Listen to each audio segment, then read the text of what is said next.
S tem simbolnim dejanjem, ko bomo prerezali trak in odprli razstavo o zgodovini lesene montažne hiše Jelovica oziroma o sami Jelovici, upam, da bomo tudi na Gospodarski zbornici prispevali en pomemben kamenček v mozaiku, kateremu pravimo ponovno odkrivanje vseh priložnosti za gospodarski in s tem tudi socialni razvoj na lesni tradiciji v Sloveniji.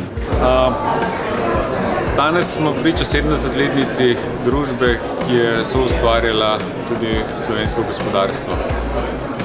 Njeni začetki postavitve prve lesene hiše segajo ravno v praktično vojno obdobje, v neke najtežje trenutke, ki se lahko dotaknejo gospodarstva, in skozi različne razvojne faze prihajamo danes do inovativnega okolja, kjer razvijamo predvsem sodobne in energetsko varčne objekte za najzahtevnejše svetovno tržišče.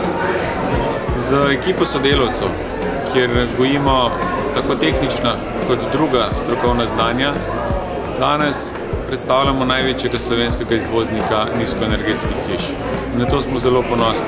Ponosni želimo biti tudi na prihodnost, kajti razvoj v tem segmentu nam obeta še precej svetlo prihodnost.